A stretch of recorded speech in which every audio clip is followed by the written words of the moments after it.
Hi, in this lesson we're going to be looking at the CSS box model.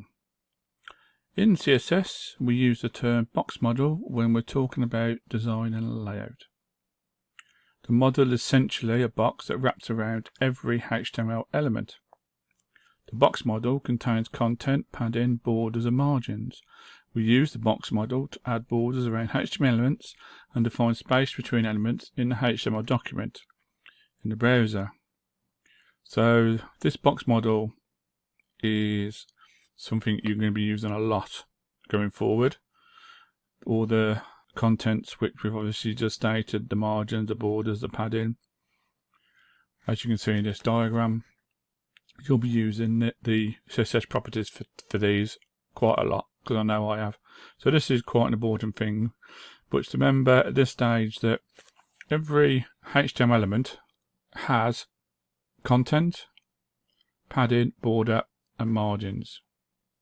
The content is where text and an image appears. The padding is transparent and is the area around the content. The border goes around the padding and content. Then outside the border is the margin, which is transparent like the padding. When you set the height and width of an element, you are just sizing the content area. To calculate the total width or height of an element, you have to include the padding and the border size. The width of an element is calculated like this. So the total element, the width equals the width, obviously, of the content.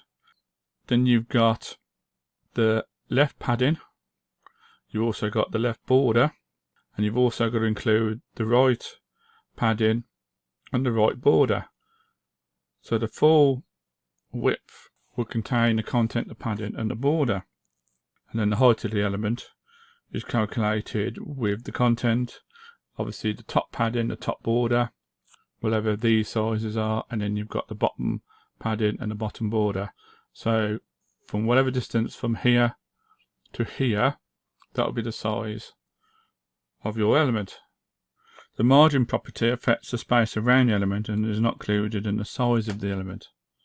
Now we're going to go through each of these in the next lessons so you can get more of an idea how the box model works, and then by the time we've been through each of these sections you'll be able to see what the box model is useful for and what all these things do and how they can look in the browser, because you'll be resizing a lot of your elements when it comes to obviously laying the web pages out, and obviously depending on what devices are being viewed on. So you need to look at responsive design as well. Please hit that subscribe button, like and share to help support this channel.